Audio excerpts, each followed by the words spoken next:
आज हम लोग जेपीएससी मेंस पेपर 4 का भारतीय संविधान व राजनीति, लोक प्रशासन तथा सुशासन प्रश्न पत्र का विश्लेषण करेंगे।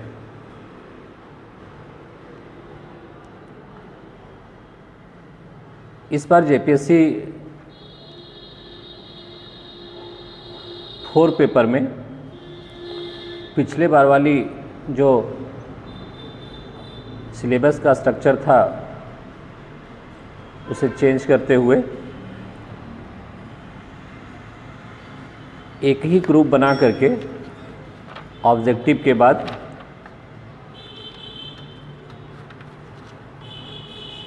पॉलिटी और पब्लिक एडमिनिस्ट्रेशन दोनों का क्वेश्चन एक साथ दे दिया है। यानी सेक्शन बी में जो अलग अलग ग्रुप बना करके पॉलिटिकल साइंस और पब्लिक एडमिनिस्ट्रेशन का क्वेश्चन दिया जाता था, इस बार दोनों को मर्ज कर दिया है और कुल 8 क्वेश्चन ग्रुप बी में डाला गया है। इस पे भी हम लोग चर्चा करेंगे, लेकिन सबसे पहले इसका ऑब्जेक्टिव प्रश्न का विश्लेषण करते हैं। सेक्शन ए में मुख्य रूप से 20 ऑब्जेक्टिव प्रश्न दिए गए हैं, जो केवल भारतीय संविधान से है। इसमें पब्लिक एडमिनिस्ट्रेशन का क्वेश्चन इस बार नहीं दिया गया है। तो आइए ऑब्जेक्टिव प्रश्न पर चर्चा किया जाए। पहला प्रश्न है, निम्नांकित में कौन से 42वें संविधान संशोधन अधिनियम के माध्यम से भारत के संविधान की प्रस्तावना में जोड़े गए थे? इसका ऑप्शन दिया गया है ए, संप्रभुता, समाजवादी, अखंडता। बी ऑप्शन है समाजवादी, पंथ निरपेक्षता, अखंडता। सी ऑप्शन है समाजवादी, लोकतांत्रिक, अखंडता। और डी ऑप्शन है पंथ निरपेक्षता, लोकतांत्रिक और अखंडता। इसका सही उत्तर होगा बी, समाजवादी, पंथ निरपेक्षता और अखंडता। दूसरा प्रश्न है, संवैधानिक उपचारों का अधिकार भारत के संविधान के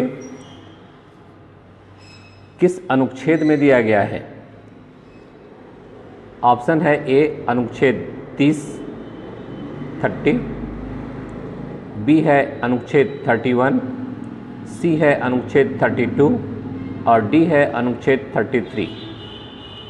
संवैधानिक उपचारों का अधिकार से संबंधित अनुच्छेद जो इसमें है वो है आंसर सी, अनुच्छेद 32। तीसरा प्रश्न है, भारत के संविधान के किस अनुच्छेद के अंतर्गत राष्ट्रपति निर्वाचित होने की अर्हताएं निर्धारित है? ऑप्शन जो दिया गया है इसमें ए, अनुच्छेद 56, बी अनुच्छेद 57, सी अनुच्छेद 58, डी अनुच्छेद 59। इसका उत्तर होगा सी, अनुच्छेद 58। अनुच्छेद 58 के तहत राष्ट्रपति निर्वाचित होने की अर्हताएं निर्धारित किया गया है, बताया गया है उसमें। 4 नंबर प्रश्न है, किस अधिनियम के द्वारा राज्यसभा की स्थापना की गई है?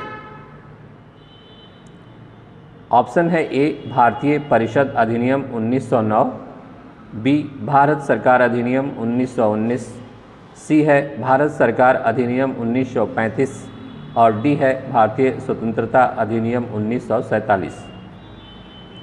तो इसका आंसर है बी, भारत सरकार अधिनियम 1919। 1919 के द्वारा ही राज्यसभा की स्थापना पहली बार की गई थी। 5 नंबर प्रश्न है, भारतीय संविधान के किस अनुच्छेद के अंतर्गत उच्चतम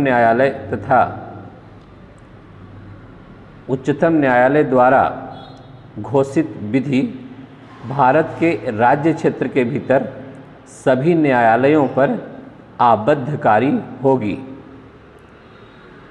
इसका ऑप्शन दिया गया है अनुच्छेद 140, बी अनुच्छेद 141, सी अनुच्छेद 143 और डी अनुच्छेद 146। तो इसका उत्तर जो है वह है बी अनुच्छेद 141 141 के तहत न्यायालयों पर आबद्धकारी होगी।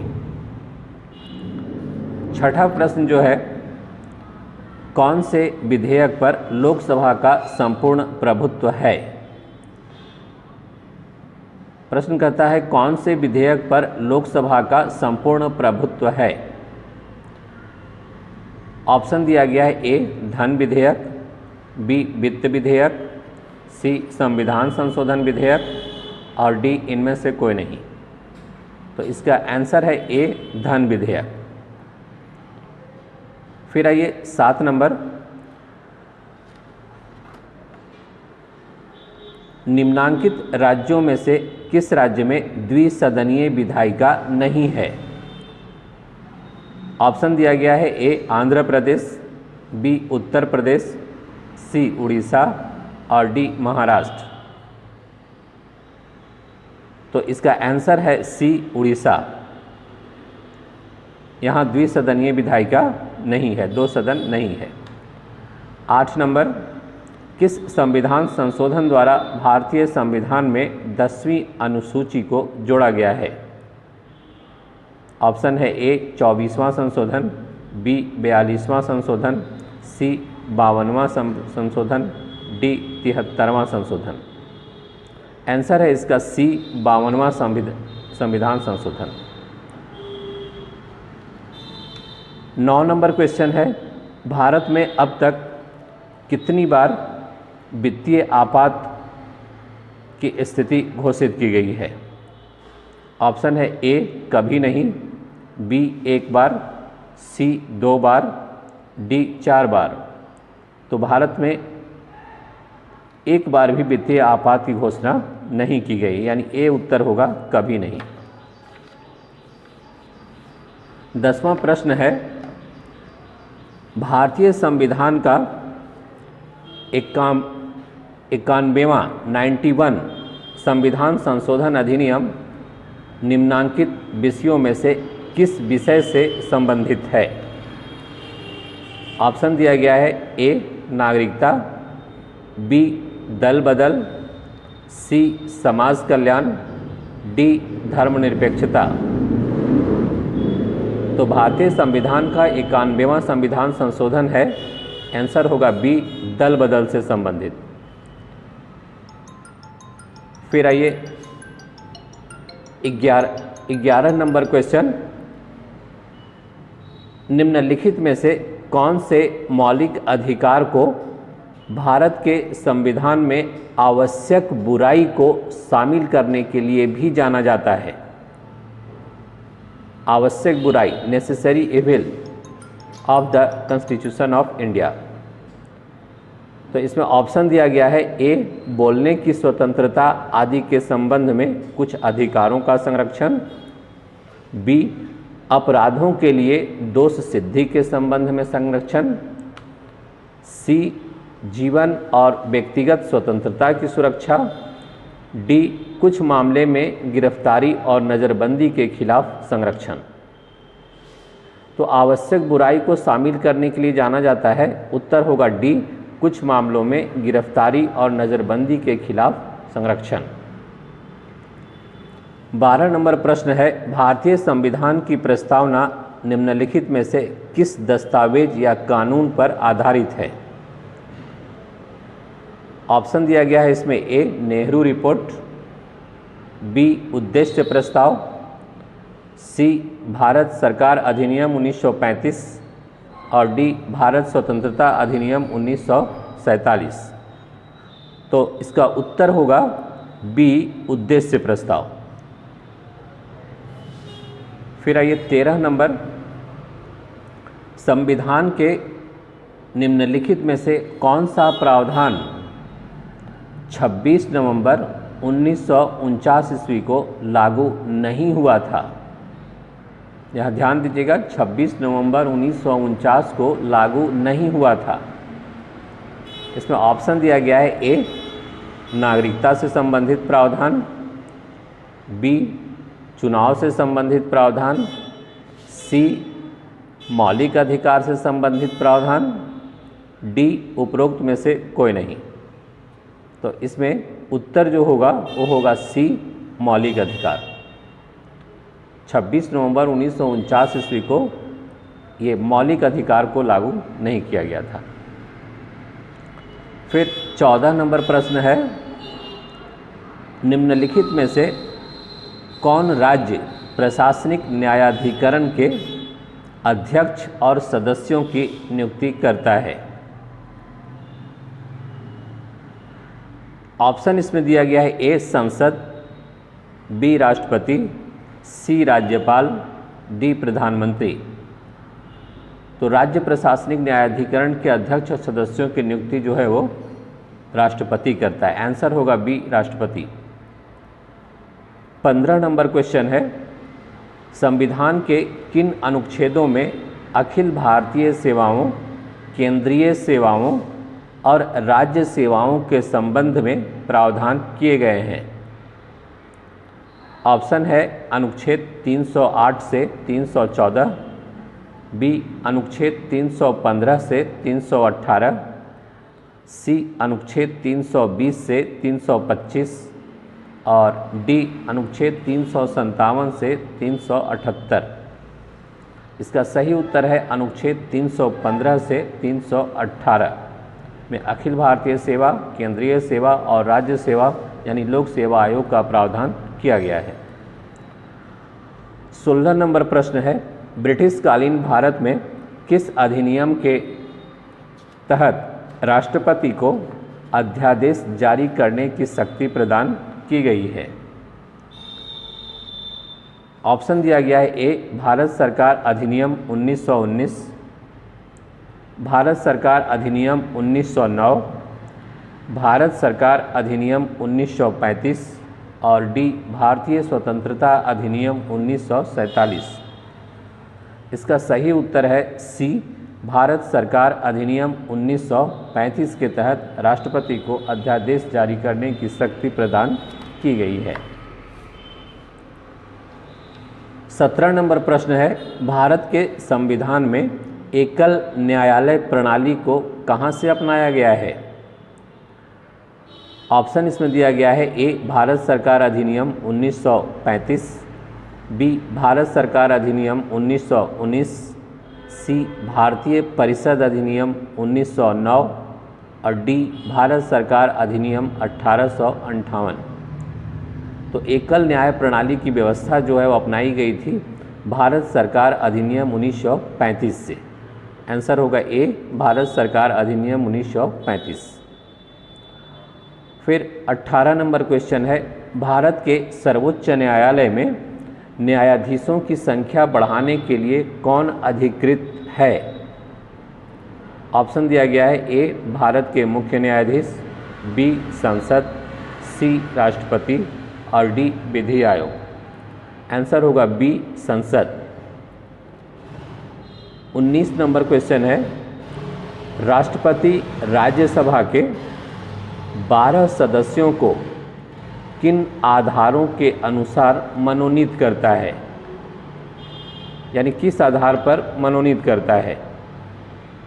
ऑप्शन इसमें दिया गया है ए सांस्कृतिक समाज के पदाधिकारियों के रूप में उसका प्रदर्शन, बी उपराष्ट्रपति द्वारा की गई सिफारिश के आधार पर, सी देश के राजनीतिक ढांचे में उनके द्वारा निभाई गई भूमिका के आधार पर और डी विज्ञान, कला, साहित्य और समाज सेवा के क्षेत्र में उनकी विशिष्टता के आधार पर। तो इसमें उत्तर जो होगा डी विज्ञान, कला, साहित्य और समाज सेवा के क्षेत्र में उनकी विशिष्टता के आधार पर उन्हें मनोनीत किया जाता है। फिर 20वां प्रश्न है, केंद्र सरकार में राज्य मंत्री की स्थिति क्या होती है? ऑप्शन है ए, वह केंद्र सरकार के मंत्री हैं लेकिन कैबिनेट के सदस्य नहीं हैं।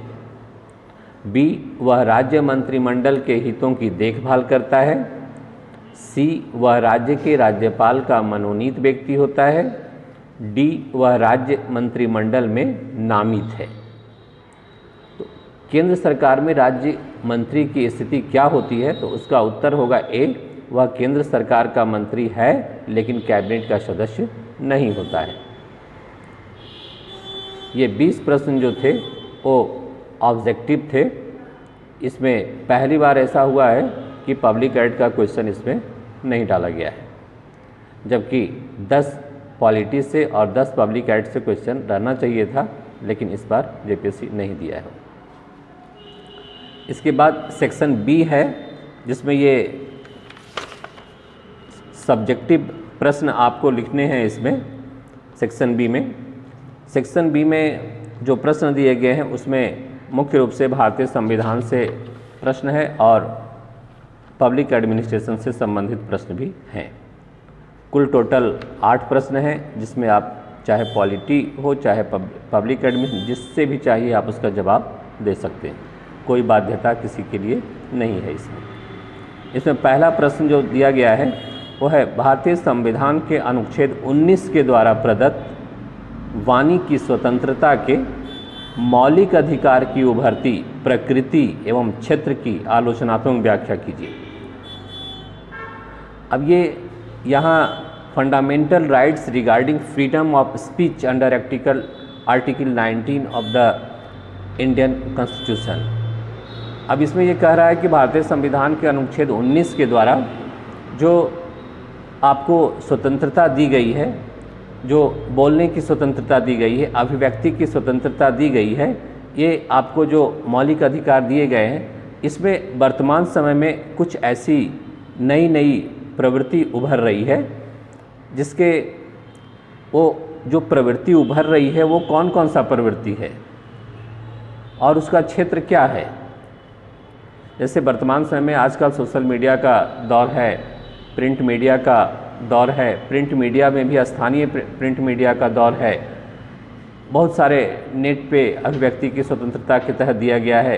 ये अलग अलग बता करके उसमें फिर लास्ट में ये बताना था कि ये मौलिक अधिकार तो आपको दिए गए ही हैं, बोलने की स्वतंत्रता, अभिव्यक्ति की स्वतंत्रता तो दी गई है, लेकिन इसमें कुछ इस स्वतंत्रता का दुरुपयोग भी कर रहे हैं। तो उस दुरुपयोग को आलोचना के रूप में आपको यहाँ प्रस्तुत करना है।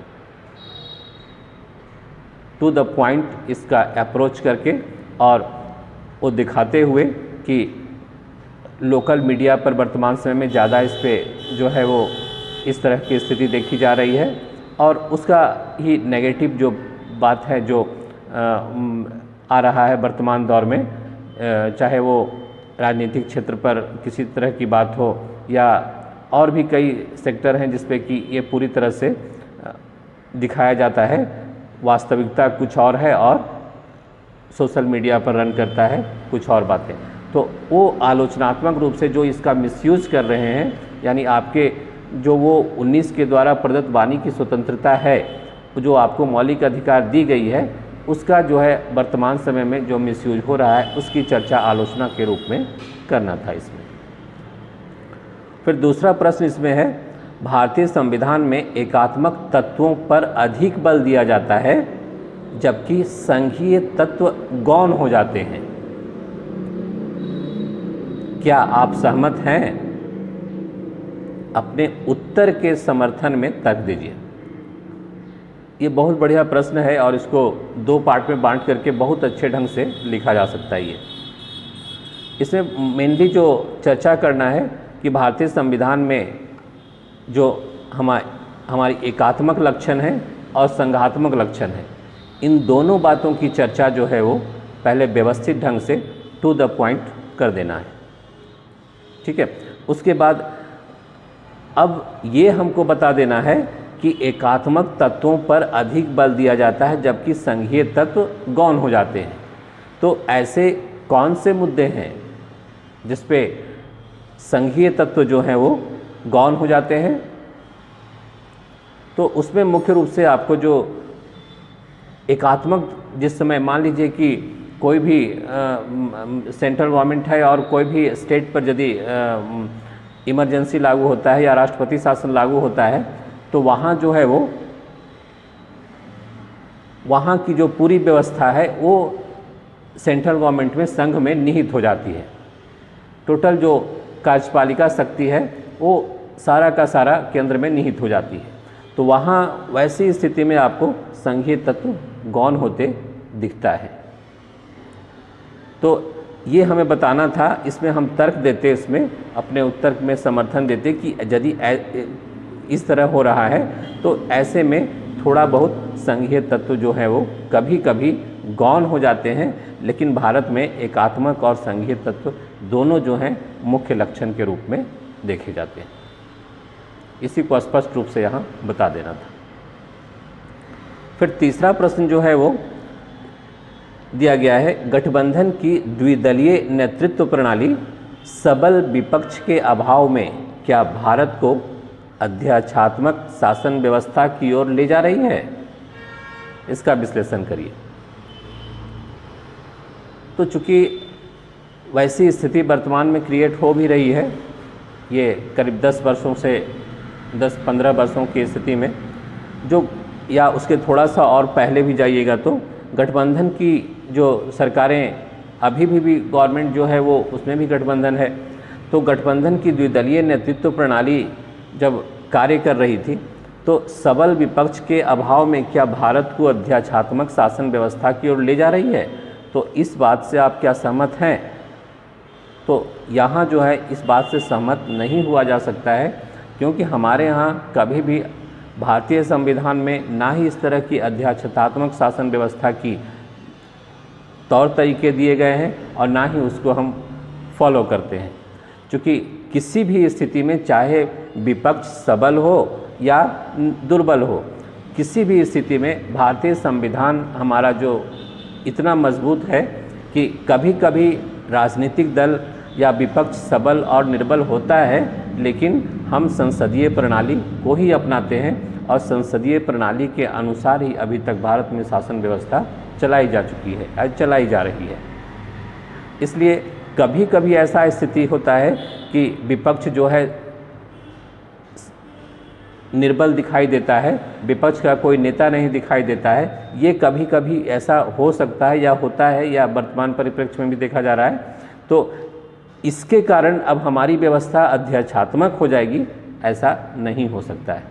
इस बात से हम सहमत नहीं होंगे, क्योंकि हम संसदीय प्रणाली को ही अपनाएं। इसी बात को यहाँ प्रूफ कर देना था, बता देना था, विश्लेषण कर देना था कि सबल विपक्ष के अभाव में भारत जो है वो अध्यक्षात्मक शासन व्यवस्था की ओर जा रही है, ऐसा नहीं हो सकता है। हम संसदीय प्रणाली को लेकर के चले हैं और संसदीय प्रणाली को ही आगे लेकर के चल रहे हैं। बस इसी बात का विश्लेषण यहाँ करके निकल जाना था। फिर 4 नंबर जो प्रश्न है वो निम्नलिखित पर टिप्पणी लिखिए। संविधान की आपातकालीन प्रावधान और ख है राजनीतिक दल और दबाव समूह। ये 20 अंक का प्रश्न है। संविधान का जो आपातकालीन उपबंध है उस पर आपको सीधे बता देना था। 52, 456, 460, 352, 356, 360 का जो व्यवस्था है, आपातकालीन प्रावधान है, उसकी चर्चा यहाँ सिर्फ कर देनी थी। आपको ये कम से कम 350 से 400 शब्द में ये इसका उत्तर जाएगा वो। उसी तरह यहाँ राजनीतिक दल और दबाव समूह की चर्चा भी करना था। राजनीतिक दल है क्या, राजनीतिक दल का मुख्य कार्य क्या है, उसी तरह दबाव समूह है क्या और दबाव समूह आज के दौर में क्या कर रहा है या उसकी क्या विशेषताएं हैं, उसकी चर्चा जो है वो कर देना था। वही करीब 400, 350 से 400 शब्द के रेंज में जा कर के ये लिखना था इसमें। 5वां प्रश्न लोक प्रशासन का है। विकास प्रशासन और प्रशासनिक विकास के मध्य अंतर व्यक्त करिए। देखिए यहाँ विकास प्रशासन और प्रशासनिक विकास के मध्य अंतर व्यक्त करने की बात कह रहा है, तो यहाँ प्रशासनिक विकास जो है वो विकास प्रशासन का एक पार्ट है। ठीक है, विकास प्रशासन एक ब्रॉडवे का सेंस है, ब्रॉडवे की है। राजनीतिक विकास, सामाजिक विकास, आर्थिक विकास, उसी में बहुत सारे जो पार्ट हैं वो सबका विकास ब्रॉड वे में है। वहाँ आपको बताना था कि विकास प्रशासन में ये कौन कौन सा है, और उसी का एक पार्ट जो प्रशासनिक विकास है, यानी प्रशासन में प्रशासनिक विकास क्या क्या किया जाना चाहिए, क्या परिवर्तन किया जाना चाहिए ताकि टोटल विकास प्रशासन के विकास पर उसका प्रभाव पड़े, वो बताना था यहाँ। यानी विकास प्रशासन के क्या क्या महत्वपूर्ण बिंदु हैं और प्रशासनिक विकास के कौन कौन से बिंदु हैं, वो दोनों को आपको बस अंतर उसमें डील कर देना था। छठा प्रश्न है, निम्न पर टिप्पणी लिखिए। नीति निर्माण में नौकरशाही की भूमिका, और बी जो है वो है जिला प्रशासन में जिला कलेक्टर की भूमिका। तो यहाँ लोक प्रशासन का ये बहुत ही दोनों महत्वपूर्ण प्रश्न है। अब नौकरशाही की भूमिका में मेनली थोड़ा सा नौकरशाही के विषय में चर्चा करना है, और उसके बाद ये नीति निर्माण में इन ब्यूरोक्रेट्स के, इन नौकरशाही व्यवस्था का, ब्यूरोक्रेसी का क्या महत्व रोल है उसमें, ये बताना है आपको मेनली। अब जैसे नीति निर्माण में आवश्यक सूचना होता है, आंकड़े होते हैं, तकनीकी शब्दावलियाँ होती है, इससे संबंधित प्रक्रियाएं होती हैं, ये सब जो है वो जो हमारे राजनेता होते हैं, राजनीतिज्ञ होते हैं, जो कि सदन में जब जाते हैं तो उनको जानकारी देना होता है, तो ये ही उपलब्ध कराते हैं उनको ये सारे चीज़। अब जैसे मान लीजिए कि कोई भी गवर्नमेंट जो है वो कोई योजना लॉन्च करती है, उसके लिए अनाउंस करती है किसी मीटिंग में कि ये योजना बनाई जाएगी। अब उस योजना को अनाउंस तो कर दी गई, लेकिन अब उस योजना को बनाएगी ब्यूरोक्रेट्स, उसके लिए नीति बनाएगी, उसके लिए व्यवस्था, आंकड़ा सारा कुछ जुटाएगी, और फिर उसको बना करके और फिर उनको देगी कि आप इसको अनाउंस कीजिए। तो नीति निर्माण में ये नौकरशाह ब्यूरोक्रेट्स जो होते हैं, टोटल जानकारी प्राप्त करते हैं और अपने उसका निर्माण करते हैं। इसकी चर्चा करनी थी। फिर एक बहुत ही बढ़िया प्रश्न था, role of district collector in district administration. जिला प्रशासन में जिला कलेक्टर की क्या भूमिका है? तो आप देखे होंगे हम फुल क्वेश्चन इस पे लिखाए थे। जिला प्रशासन में जिला कलेक्टर की भूमिका, जो एक जिला कलेक्टर होता है वो जिला में कई तरह का रोल करता है। वो एक एडमिनिस्ट्रेटर का रोल भी करता है, वो एक कलेक्टर का कर से संबंधित, राजस्व से संबंधित जितना भी चीज़ें हैं वो उससे संबंधित वो बातें वहाँ लिखनी थी। ये जिला कलेक्टर ही होता है जब आपदा प्रबंधन को भी संभालता है। ये अलग अलग रोल में ये अपना इसको यहाँ प्रदान करना था, जो 4 से 5 पॉइंट हम पहले लिखाए थे, उसी का चर्चा यहाँ करना था, लेकिन सीमित करना था, 400 शब्द के रेंज में ही यहाँ लिखना था। इसी तरह से 7वां प्रश्न जो इसमें दिया गया है, आपदा प्रबंधन और तैयारी जिला प्रशासन का एक महत्वपूर्ण घटक बन गया है, उपयुक्त दृष्टांतों के साथ चर्चा करें। अब ये जो आपदा प्रबंधन का क्वेश्चन है, ये पिछले बार भी पूछा था, लेकिन यहाँ कंसंट्रेट कर दिया है वो डिस्ट्रिक्ट एडमिनिस्ट्रेशन पर। अब ये भारत में आपदा प्रबंधन जो है वो एक जिला प्रशासन का एक महत्वपूर्ण घटक बन गया है। यानी जब आपदा की स्थिति आती है तो वहाँ जिला प्रशासन ही सबसे ज़्यादा सक्रिय हो जाता है। अब वो यहाँ आपको बताना था कि आपदा प्रबंधन है क्या, आपदा प्रबंधन का स्ट्रक्चर क्या है, और स्ट्रक्चर बताने के बाद फिर जिला आपदा प्रबंधन पर आना था, और जिला आपदा प्रबंधन पर थोड़ा चर्चा करना होता है कि इसका प्रधान कौन है और इसके लिए जिला प्रबंधन जो है वो क्या क्या कार्य करती है।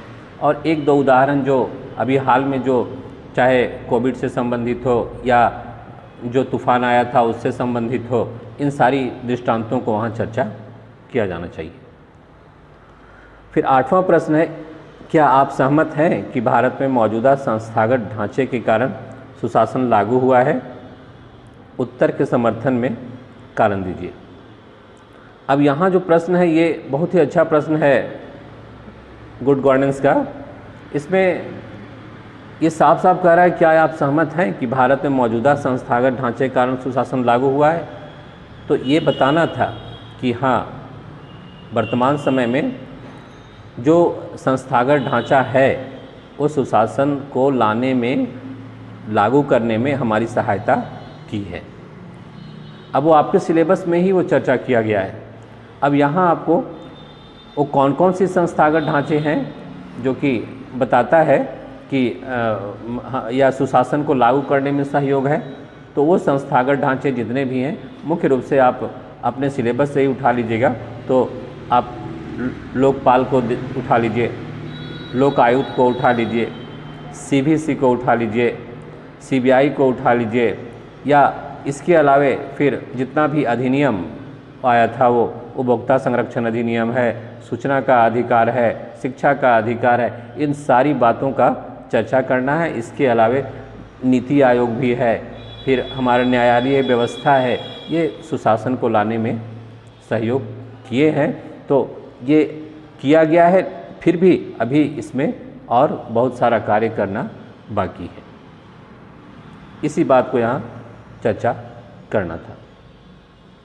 इस तरह से ये जो आपका 4 पेपर है, भारतीय संविधान व राजनीति और लोक प्रशासन और सुशासन से संबंधित, इसका प्रश्न उत्तर और विश्लेषण इस प्रकार से किया जा सकता है।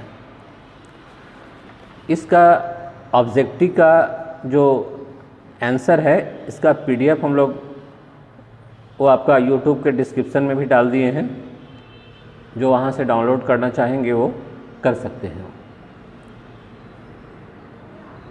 ठीक है, धन्यवाद।